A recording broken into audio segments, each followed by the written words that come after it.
Chad wants to know about trimming the loose tips off of young dreads.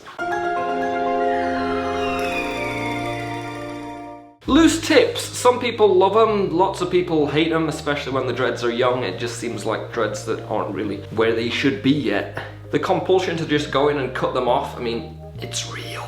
Personally, I don't recommend trimming off bits of dreadlock while the dreads are still young. I mean, firstly because, like, all of the dreadlock is going to be loose and messy when the dreadlocks are young enough, so if you're going in and trimming, you're going to end up with nothing left. But specifically, if you're trying to trim young tips, you can end up making things worse. While the dreadlock may look like it's all together past the loose tip, what you can find is when you chop that tip off, after a few washes, that immature new tip will start to soften, it will start to fray, it will start to loosen up, and you can end up with new tips that were just as loose as the ones that you previously cut off.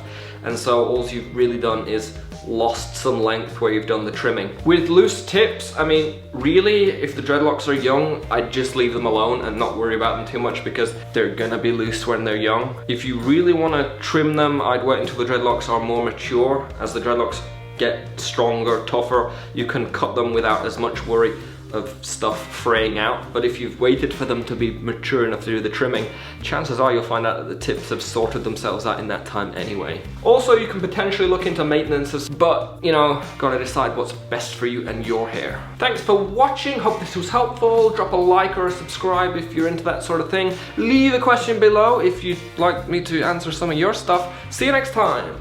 You like that little, this is a scissor motion.